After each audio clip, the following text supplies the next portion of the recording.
A new report says they could be under threat. The Climate Council has figured out how rising sea levels will impact on Australia, and the cost will be hundreds of billions of dollars. Professor Tim Flannery joins us now. Tim, good morning to you. Good morning, Sam. Now, which parts of Australia are most at risk from rising sea levels? Look, it's really the low-lying areas around our capital cities that have most of the infrastructure. Some of the suburbs, such as Double Bay in Sydney, Port Adelaide in Adelaide, and some of the low-lying suburbs in Melbourne and Brisbane. Right. Oh, gosh, he's looking concerned. Hope his footy club doesn't get washed away. This is quite serious, though. If we get sand washed away from a beach or a storm surge flooding streets, what exactly would be threatened? Would we see houses go?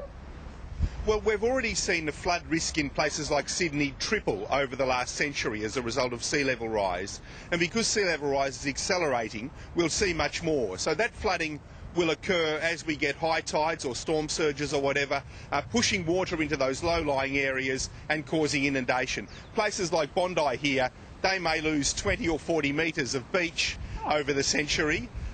But that's not really the sort of catastrophic impacts we'll see as major infrastructure like hospitals and roads and houses gets flooded. Yeah, so all of a sudden it's pretty cool to live a little way inland. Tim, is it too late, or can we do anything to stop this happening?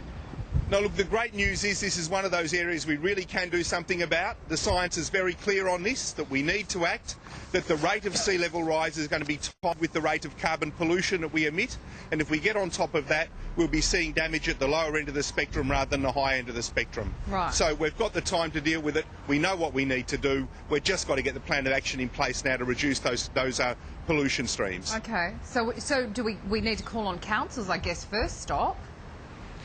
Look, it's a bit of both. We've got to call on governments to start putting programs in place to reduce carbon pollution.